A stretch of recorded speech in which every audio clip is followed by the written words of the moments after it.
What's up, everybody? I want to talk about this thing that I thought that was interesting, right? So obviously I'm a Los Angeles Dodgers baseball fan, and we're down 2-0. We're going to play Arizona today, and I wanted to get this video out quick. I'm just getting off my 30-minute break or lunch or whatever, but I want to make this video and get this out there, right? So I found something interesting. Here's a story, right? That I want your guys' input, and I want to hear what your thoughts on this, right? So the way that baseball players get paid is they perform very well. There's incentives for them to, batting champions, getting 20 wins as a pitcher, low ERA, high save, stolen bases, all these marks, right?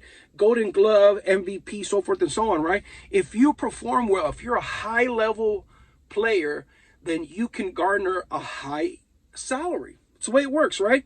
And then if you have an outgoing personality and you're good with the camera and everything, then you can get all these endorsement deals and make more. You have value as an entertainer. So I said to myself, okay, we know all this, Reuben. You're saying all this stuff, right? Okay. So then you say to yourself, well, where's the story there? So then I started asking myself, how does baseball pay out for the playoffs, right? It's a completely different system, and it would have different motivations. It's like a pool. It's a pool of money that they put together, that they generate in the playoffs, and that gets divvied up. So, for example, the 2019 Nationals, there was an 88 million pool of money that was generated from the playoffs, and 29 million of it got distributed to the Nationals players.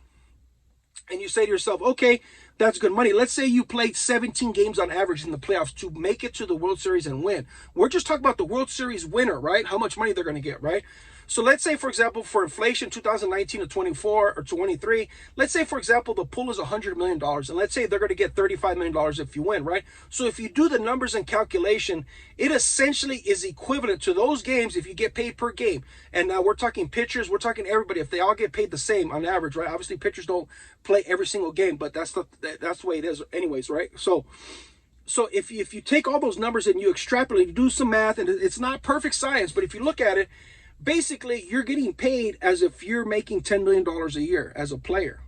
So you would say, wow, that's great, right? So the minimum salary for a Major League Baseball player as of 2023 is $4.9 million, $5 million just to be. So it's like double the minimum wage, right? Or the base salary, the base minimum salary you could pay a player. Now you say, that's great. How many players? So there's a lot of baseball players that make below $10 million a year, right? Now, so those people, if you won the World Series, they would be getting a pay increase. There's an incentive for them to perform. But the superstars are the people that we know, the Mike Trouts, Mookie Betts, Justin Verlander, Max Scherzer, Aaron Judge. All these guys, they do not make $10 million a year. So you take an example, Justin Verlander he's said to make $43 million a year, even though it's from other places, but $43 million a year. So if the Houston Astros make it to the World Series and win, he's essentially taking a 75% pay cut, 75 to 80% pay cut to win the World Series. So where is his motivation to perform at the highest level? If the pay structure in Major League Baseball is you perform well, you do well, you have a clean lifestyle, you don't get in trouble, you have a great personality, you know how to talk to the media, you can make tons and tons and tons of money. Your reward system is such that you perform on those metrics, and that's what you get paid for. Now, in the playoffs, it is a completely different system, which causes me to think you're going to have unusual things happen from certain players, and certain superstars are not incentivized to play at the level that they would be playing during the regular season, because the regular season has set incentives that they play towards, right? So that's what's weird about the playoffs, is as soon as you get into the playoffs, all the superstars take pay cuts, right? So we want to see superstars. We want to see a Justin Verlander, a Clayton Kershaw throw no-hitters. Where's the motivation for them to do that kind of stuff? Well, it's for the glory to be champions, but the championship run in the playoffs doesn't pay you as much. If you're making $20 million a year, and so a lot of players do, there's a lot of $20 million guys in baseball right now, right? And by the way, too, all the playoff teams, except for the Minnesota Vikings, they play in bigger market teams, right? Except for Arizona Diamondbacks, and that could be the anomaly. But all these guys have players that make 10 to 15 to $20 million. So a $20 million player is taking a minimum of a 50% pay cut to perform in the playoffs if they win the World Series.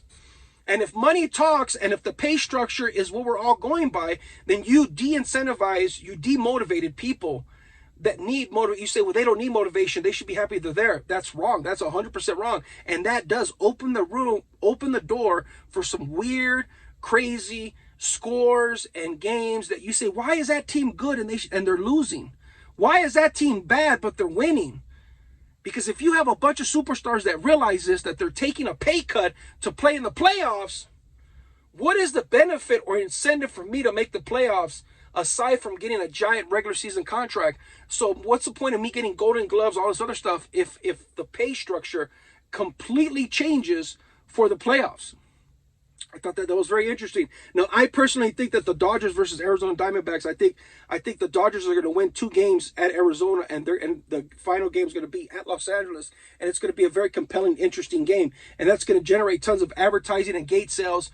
And Arizona not being the top team for ticket sales, people, and here's the thing about that is the Dodgers are one of the better away teams, so people are going to go see the Dodgers play.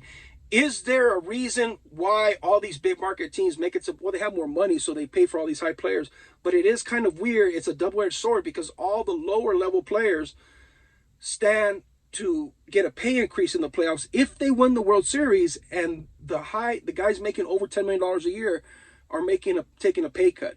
What are your thoughts on this? What do you guys think about this idea where it's like that opens the room to shenanigans? I'm not making any claims or anything, but it's like, when you have a Cy Young MVP pitcher, he can't get 3 outs in the first inning. I'm not saying anything fishy's going on, but it doesn't make sense. I'm not saying anything. All I'm saying is, see the eyeballs? We got skeptical eyes right there. I'm looking at the whole deal skeptically. In this week, that's the way I'm looking at it. What are your thoughts, everybody? This is an interesting take on all that kind of stuff. But, I want to hear from you guys. Tell me what you think. Like, subscribe, follow, all that good stuff. Anyways, talk to you guys later. If you watched the whole video, I appreciate it. And subscribe. I was looking at something on one of my social medias because I post this everywhere, that like 80% or 90% of people don't subscribe. So if you like the content I might, consider subscribing. If not, it's okay too. Either way, it's all good.